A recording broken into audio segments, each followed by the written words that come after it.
Hello, Michael Veitch here from the Yarra Valley Writers Festival. I hope you've been enjoying our Sunday short story sessions. Just the thing going into winter, isn't it? Getting read to with a nice glass of Helen and Joey, Wayward Child Pinot Noir, and a lovely fire behind me.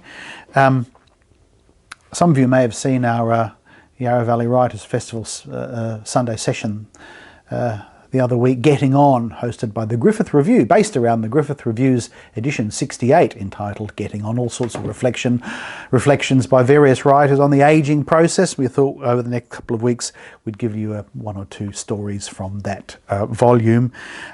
So this afternoon I'm going to give you On Looking into Mirrors by Andrew Sant. Some reflections on the passage of time. Here we go. You look into the mirror. There are a number around the house, and every now and then one of them becomes an attraction. Your skin is clear. Your hair is thick. The face looking back at you is as it should be when you are about to step outside. A bit serious, perhaps, you think, while somehow entranced by the enigma of yourself in reverse image, that you'd better get a move on. But you don't think, in this, the 20th year of your life, goodness, don't I look young? That's one thing in front of a mirror you have never thought, and personal history suggests, vanity notwithstanding, won't ever. Time passes. A lot of time, though in fact an inconsequential amount of time for the earth, upon which you dwell as it journeys eternally around the sun, but it's a great deal of time for you, now getting ready to go out. You look into the mirror. It's a mistake to do this.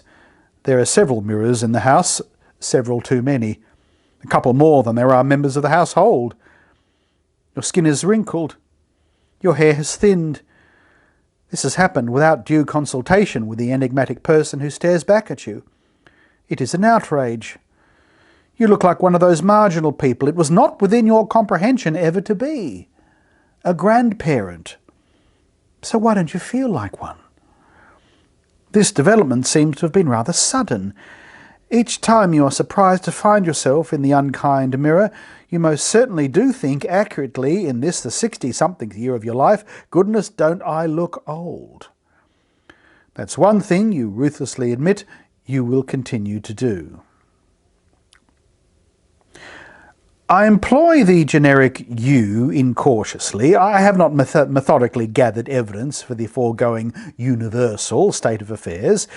There may be members of the generation to which I belong who, by a freak of nature or having discovered the elixir of youth, a compound found, so I've read, in avocados, cucumbers and broccoli, favourite foods of mine, may not subscribe to it.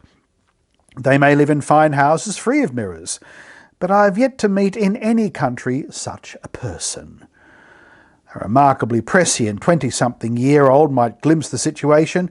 After all, she's going to be in it, but fair enough, it's beyond the majority of people at such an age to engage in this kind of projection. The question then arises, why in contemporary Western society are individuals surprised, or indeed, first thing in the morning, toothbrush in hand, alarmed by a face, their own, which once was smooth as a plum, but that now resembles a prune? It wasn't always like this. For one thing, there were not as many mirrors. And for another, people didn't live as long. There weren't avocados. There have been societies that equated age with wisdom. The more lined the face, the greater the respect. In a society in which the economy rules and material wealth is the hallmark of status, its older citizens, most of them no longer productively oiling the economy's cogs, are unwisely, one might quietly suggest, surplus to requirements. A cost. Time on their hands to compose concise epitaphs. That is the serious background. However, it's the foreground, the face in the mirror, that gives the background a place in the overall picture. It is a very personal encounter, close up as a late self-portrait by Rembrandt.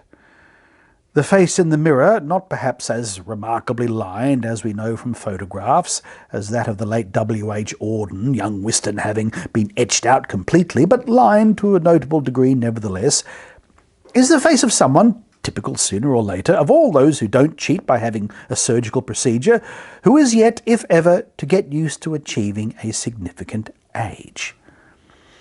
For this particular, though not unique reason, the face is new. Old, yes, but newly so the older it gets. The only prior experience anyone has of seeing himself in the mirror, or of seeing his reflection in a shop window, is when he was younger, which is, up until that point, a whole lifetime. As the wisest members of a society know, this goes by unaccountably fast. Psychologically, the bright and indifferent mirror shows it is a task to keep up. A high-speed, long-distance train leaves a station mid-afternoon to head north, where at the present time of year nightfall is earlier than at the point of departure. On one level, every journey is a getting away from oneself, away from those domestic mirrors, memo to self, reduce. He, the passenger sitting next to a window, now thinks. He can recall train journeys when as a child he watched the suburbs give way to green open spaces.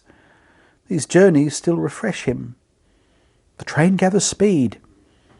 Opposite him sits a young woman, 20-something, 30, hard to tell, younger than his own daughters. He looks out attentively at the world through which the train hastens. He himself is all trajectory once again, until night, the stealer, surprises him by showing his face reflected in the darkened window. He looks away from it gravely. Andrew Sant's on Looking into Mirrors from the current edition, edition 68 of the Griffith Review, all about ageing, called Getting On. I wonder if you, like me, could relate to that one. Cheers to you if you can. I'll have another short story, yes, about the same topic next week. Have a lovely night.